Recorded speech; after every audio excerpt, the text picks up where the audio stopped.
শিশুদের বাড়তি চাপ নয়, প্রথম শ্রেণীতে ভর্তি পরীক্ষা বন্ধের নির্দেশ প্রধানমন্ত্রীর। জাতীয় শিক্ষা সপ্তাহ উদ্বোধন। নির্বাচনে ভোটারদের অনীহা নেই দাবি সিইসির। বড় একটি দল না থাকায় প্রতিদ্বন্দ্বিতাপূর্ণ হচ্ছে না প্রচারের সরগরম পাবনার আটঘরিয়া। এবং দেশ জুড়ে ব্যাপক সাড়া ফেলেছে ভিন্ন ধারা চলচ্চিত্র যদি একদিন। মুক্তি পাচ্ছে অস্ট্রেলিয়া, কানাডা সহ বিভিন্ন দেশে।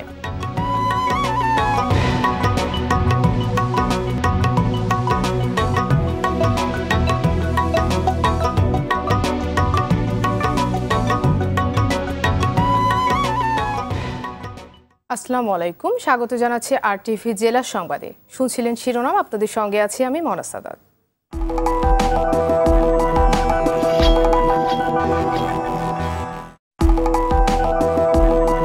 এবার বিস্তারিত।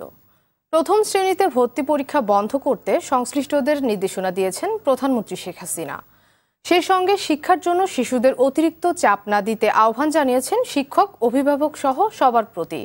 সকালে বঙ্গবন্ধু আন্তর্জাতিক সম্মেলন কেন্দ্রে জাতীয় শিক্ষা সপ্তাহের উদ্বোধনী অনুষ্ঠানে এসব কথা বলেন তিনি। মারুফ রেজা রিপোর্ট।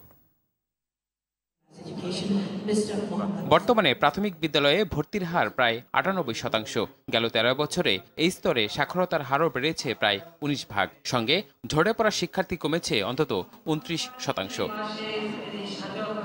নিরক্ষরতা মুক্ত দেশ গঠনের লক্ষ্যে প্রতি বছর পালিত হয় জাতীয় প্রাথমিক শিক্ষা সপ্তাহ। এবার প্রাথমিক শিক্ষার দীপ্তি, উন্নত জীবনের ভিত্তি স্লোগানে জাতীয় প্রাথমিক শিক্ষা সপ্তাহের উদ্বোধন করেন প্রধানমন্ত্রী। পরে প্রধান অতিথির বক্তব্যে অভিভাবকদের অসুস্থ প্রতিযোগিতা না জড়িয়ে বরং শিশুদের চাপ মুক্ত রেখে শিক্ষা দেওয়ার আহ্বান জানান প্রধানমন্ত্রী। প্রতিযোগিতা শিশুদের মধ্যে না হলেও মায়েদের মধ্যে বা বাবা মায়ের মধ্যে একটু বেশি হয়ে যায়। এটাও কিন্তু খুব একটা অসুস্থ প্রতিযোগিতা বলে আমি মনে করি। পর পর পর এই বলাটা বা ধমক দেওয়াটা বা তাদেরকে আরো বেশি চাপ দিলে শিক্ষার উপর তাদের আগ্রহটা কমে যাবে, একটা ভীতি সৃষ্টি হবে। সেই ভীতিটা যাতে সৃষ্টি না হয় সেদিকে আমাদের শিক্ষক এবং অভিভাবক তাদেরকে আমি অনুরোধ করব। প্রাথমিক বিদ্যালয়ে প্রথম শ্রেণীতে সরাসরি ভর্তি নিতে সংশ্লিষ্টদের নির্দেশনা দেন শেখ হাসিনা। তাগিদ দেন খেলাধুলার মাধ্যমে শিক্ষা দেওয়ার। ক্লাস 1-এ ভর্তির জন্য ছাপানো প্রশ্নপত্র দেওয়া হয়। এখন ক্লাস 1-এ ভর্তি যদি ছাপানো প্রশ্নপত্র পড়েই যদি পরীক্ষা দিতে পারে তাহলে আর ক্লাস 1-এ শিখতে যাবে কি? এই প্রক্রিয়াটা কিন্তু বাতিল করতে হবে। যে কোনো এলাকা ভিত্তিক যে সকল প্রাইমারি স্কুল আছে, এটা ঢাকা শহর হোক, সারা বাংলাদেশ হোক, যে ওই এলাকার সমস্ত শিশু তার স্কুলে ঢোকার বয়স হওয়ার সাথে সাথেই তাকে স্কুলে নিয়ে নিতে হবে। এর আগে শিক্ষাক্ষেত্রে বিশেষ অবদানের স্বীকৃতি হিসেবে ১৯ জনের হাতে জাতীয় প্রাথমিক শিক্ষা পদক ২০১৮ তুলে দেন প্রধানমন্ত্রী। সেই সঙ্গে পুরস্কার তুলে দেন ২০১৮ সালে আন্তঃপ্রাথমিক বিদ্যালয় সাংস্কৃতিক প্রতিযোগিতায় বিজয়ীদের হাতে। মারুফ রেজা, RTV, ঢাকা। নানা কর্মসূচির মধ্য দিয়ে সারা দেশে শুরু হয়েছে প্রাথমিক শিক্ষা সপ্তাহ। সকালে ঝালকাঠির ডিবি কার্যালয়ে আওয়ামী লীগের উপদেষ্টা পরিষদ সদস্য আমির হোসেন আমু শিক্ষা সপ্তাহ উদ্বোধন করেন। বরিশালে জেলা সার্কিট হাউস চত্বর থেকে শিক্ষা সপ্তাহ উপলক্ষে র্যালি বের করা হয়। বাগেরহাটে প্রাথমিক শিক্ষা সপ্তাহ উপলক্ষে র্যালি ও আলোচনা সভা হয়েছে। হিলি, চাঁপাইনবাবগঞ্জ, ঝিনাইদহ ও বান্দরবান সহ বিভিন্ন জেলায় একযোগে শুরু হয়েছে শিক্ষা সপ্তাহের আনুষ্ঠানিকতা।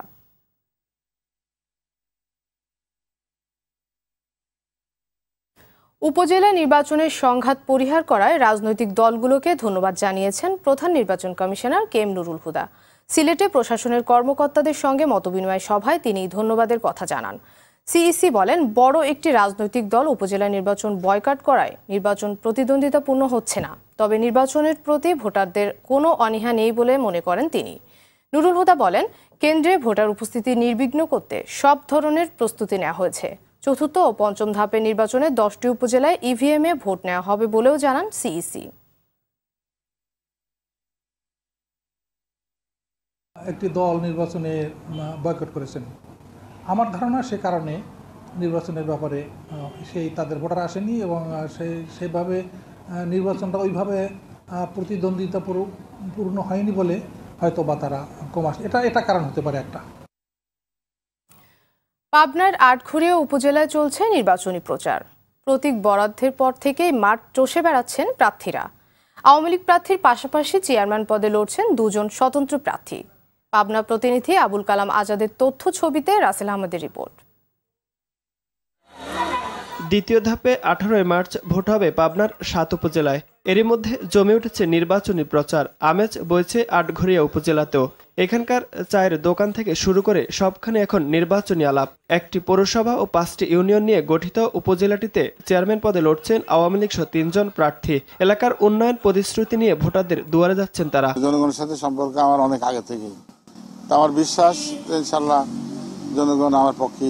জননেত্রী শেখ হাসিনার গতিশীল উন্নয়নের ধারা অব্যাহত রাখার জন্য তারা নৌকা মার্কার পক্ষে অবস্থান নেবে, তাদের কাছে আমি করজোর মিনতি আমি করছি। আওয়ামী লীগ, আটঘরিয়ার সাধারণ জনগণ সবাই তাকে প্রত্যাখ্যান করেছে। আমি সাধারণ জনগণের প্রার্থী হয়ে নির্বাচন করছি। তবে এলাকার উন্নয়নে যোগ্য ব্যক্তিকে জনপ্রতিনিধি বানাতে চান ভোটাররা। দেশের যে কাজ করবি, রাস্তাঘাট ঠিক করে দিবি, হয়তো আমার সুবিধা অসুবিধাটা দেখবি জনগণের, তাকে আমরা ভোট দেবো। একজন ভোটার হিসেবে অবশ্যই আমি সৎ, যোগ্য এবং মানে জনদরদি যে জনগণের কাছাকাছি আসতে পারে এমন নেতাকেই অবশ্যই বেছে নেব। যারা যোগ্য এবং দেশের উন্নয়নমূলক কাজ করবে তাদেরকেই আমরা ভোট দেব। এদিকে নির্বাচন অবাধ ও শান্তিপূর্ণ করতে সব ব্যবস্থা নিয়েছে নির্বাচন কমিশন। এই নির্বাচনে আইন শৃঙ্খলা থেকে শুরু করে শতভাগ নিরপেক্ষ, সুষ্ঠু এবং সকলের কাছে গ্রহণযোগ্য নির্বাচনের জন্য যা যা করণীয় আমরা ইতিমধ্যে বিভিন্ন সংস্থার সাথে মিটিং করে আমরা সিদ্ধান্ত নিচ্ছি। আটঘরিয়া উপজেলায় মোট ভোটার 1,19,000 ভোট নেওয়া হবে 45টি কেন্দ্রে। রাসেল আহমেদ, RTV। সারা দেশে পৃথক ঘটনায় 3 জন হত্যাকাণ্ডের শিকার হয়েছেন। যশোরের মনিরামপুরের মুক্তেশ্বরী নদী থেকে এক ব্যবসায়ীর মরদেহ উদ্ধার করা হয়েছে। লাশটি শহরের ব্যবসায়ী রজিশ উদ্দিনের। সকালে তার ভাই আব্দুর রাজ্জাক লাশ শনাক্ত করেন। কুড়িগ্রামের ফুলবাড়ি এলাকা থেকে এক পুলিশ সদস্যের লাশ উদ্ধার করা হয়েছে। নিহত আমিনুল ইসলাম ফুলবাড়ি থানায় কনস্টেবল হিসেবে কর্মরত ছিলেন। নওগাঁ সদর উপজেলার বাগবাড়ি এলাকায় মোটরসাইকেলের গ্যারেজ থেকে এক যুবকের ঝুলন্ত লাশ উদ্ধার করেছে নওগাঁ সদর থানা পুলিশ।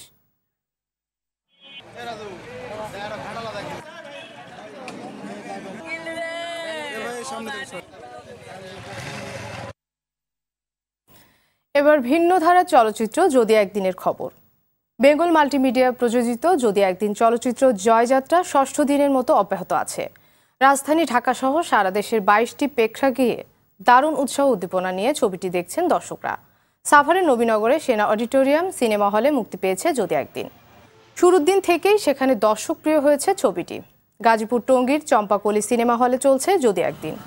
ছবি দেখে দর্শকরা বেশ আপ্লুত। বরিশালের অভিরুচি সিনেমা হলে প্রতিদিন 4টি শো চলছে। সিনেমাটির কাহিনী দেখে দারুণ খুশি দর্শকরা। এছাড়া যদি একদিন নিয়ে দর্শক আগ্রহ দেখা গেছে যশোরের মনিহার, পাবনার রূপকথা, সিলেটের নন্দিতা, চট্টগ্রামের আলমাস ও সিলভার স্ক্রিন সিনেমা হলে। প্রথম দিন থেকে দর্শক সমাগম রয়েছে খুলনার শঙ্খ সিনেমা হলে। একটা অসাধারণ মুভি। দর্শক, এই মুহূর্তে যশোরের মনিহার সিনেমা হলে আছেন আমাদের সহকর্মী বিশ্বাস ফারুক।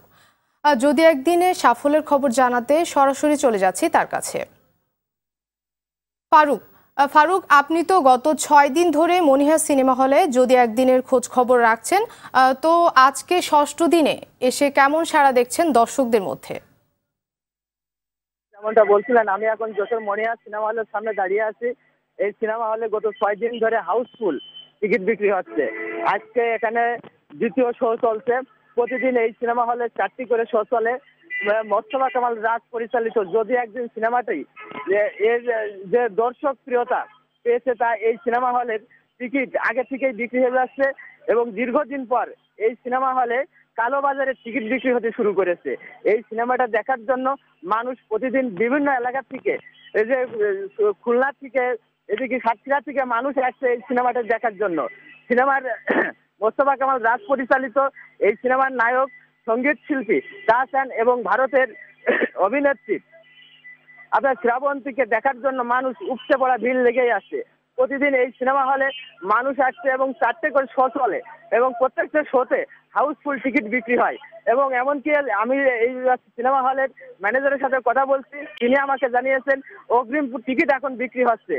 যে মানুষ যা সিনেমা থেকে দূরে ছিল, তাই দীর্ঘদিন পর মানুষ আবার এই সিনেমা দেখছে, মানুষ হলমুখী হয়েছে।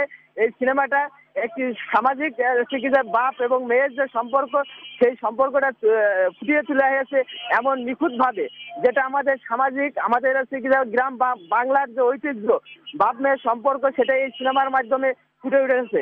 যে কারণে মানুষ প্রতিদিন হাজার হাজার মানুষ এই সিনেমাটি দেখতে আসছে। এই ছিল মনিহার সিনেমা হলের সর্বশেষ পরিস্থিতি আমার কাছে। ফারুক, আপনাকে ধন্যবাদ। দর্শক, যশোর থেকে যদি একদিন চলচ্চিত্রের খবর জানাচ্ছিলেন আমাদের সহকর্মী বিশ্বাস ফারুক। চলে যাচ্ছে পরের সংবাদে। এদিকে দেশের গণ্ডি পেরিয়ে যদি একদিন মুক্তি পেতে যাচ্ছে কানাডা, অস্ট্রেলিয়া সহ ইউরোপের বিভিন্ন দেশে। চলচ্চিত্রটি দেখে দেশে ও দেশের বাইরে দর্শকদের আবারও হলমুখী করবে বলে বিশ্বাস কলাকুশলীদের। জুলহাস কবিরের রিপোর্ট। গল্পের মতো নাকি গল্প মানুষের জীবনের মতো? চলচ্চিত্র কেবল বিনোদনের মাধ্যম নয়, মাঝে মধ্যে এমন কিছু চলচ্চিত্র নির্মিত হয় যা দর্শকের হৃদয় স্পর্শ করে যায়, মিলে যায় নিজের জীবনের গল্পের সঙ্গে। ঠিক তেমনই এক চলচ্চিত্র যদি একদিন।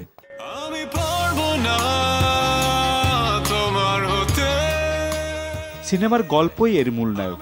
বাংলার এক বাবা মেয়ের জীবনের কাহিনী নিয়ে নির্মাণ করা হয়েছে সিনেমাটি, আর এই গল্পই কাঁদিয়েছে দর্শকদের। রূপকথা তুই তো আমারই জীবনের চেয়ে আরো দামি। যদি একদিন মুক্তির পরের দিন কলকাতা থেকে ঢাকায় ছুটে আসেন ছবির নায়িকা শ্রাবন্তী। এদেশের দর্শকের ভালোবাসায় মুগ্ধ হন তিনি। প্রচন্ডভাবে এক্সাইটেড। একটি ভালো গল্পের জন্য ছুটে বেড়ানো দর্শকের জন্যই ভরপুর মারপিট আর নাচ গানের ধারা থেকে বের হয়ে চলচ্চিত্রটি বানানো হয়েছে বলে জানালেন শ্রাবন্তী। যদি একদিনের গল্পটাই হচ্ছে ছবির হিরো। এখন তো মানুষের মধ্যে ইমোশনটা খুব কমে গেছে, কিন্তু আমাদের এই যদি একদিনে এতটাই ইমোশন আছে যে সেইগুলো ফিল করতে পারবে। ভীষণ ভালোবাসার, ভীষণ ইমোশনাল কাইন্ড অফ ফিল্ম। বাংলাদেশের আলো, বাতাস, মাটি স্পর্শ করেছে তার হৃদয়কে। বারবার মুগ্ধ হয়েছেন গায়ক থেকে নায়ক বনে যাওয়া তাহসানের অভিনয়ে। আমি সত্যি বলছি, মানে একটা ইমোশনাল সিন আমরা করেছি যেখানে আমি জাস্ট হয় না হা করে তাকিয়েছিলাম যে ও মাই গড, ওয়ান্ডারফুল। মানে এক্সপ্রেশন এত সুন্দর, টাইমিং আর এত পলিশড, আমার ভীষণ ভালো লেগেছে। যদি একদিনের মতো এমন চলচ্চিত্রে তাকে অভিনয়ের সুযোগ করে দেয় ধন্যবাদ জানিয়েছেন আর টিভি ও বেঙ্গল মাল্টিমিডিয়াকে। আই এম ভেরি লাকি যে আমি যদি একদিনের মতো এত ভালো একটা ছবির কাস্টিং এ আছি। নিশ্চয়ই আমার তরফ থেকে অনেক শুভেচ্ছা আর টিভিকে, যাতে আর টিভি আরো যদি একদিনের মতো অনেক অনেক অনেক ভালো ভালো ছবি আমাদেরকে উপহার দেয়। এমন গল্পের সিনেমার জন্য বারবার এদেশে কাজ করতে আসতে চান শ্রাবন্তী। হোল টিমটাকে মিস করবো, ইভেন আমি বাংলাদেশকে খুব মিস করব। নিশ্চয়ই হলে গিয়ে সব পরিবারে আমাদের যদি একদিন দেখবেন। জুলহাস কবির, আর টিভি, ঢাকা। সংবাদ শেষ করার আগে শিরোনামগুলো জানিয়ে দিচ্ছি আরো একবার।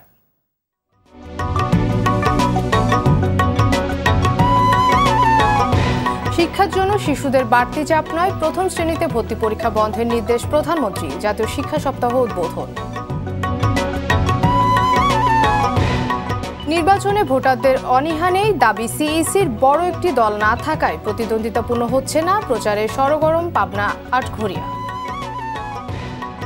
এবং দেশ জুড়ে ব্যাপক সাড়া ফেলেছে ভিন্ন ধারা চলচ্চিত্র যদি একদিন, মুক্তি পাচ্ছে অস্ট্রেলিয়া, কানাডা সহ বিভিন্ন দেশে।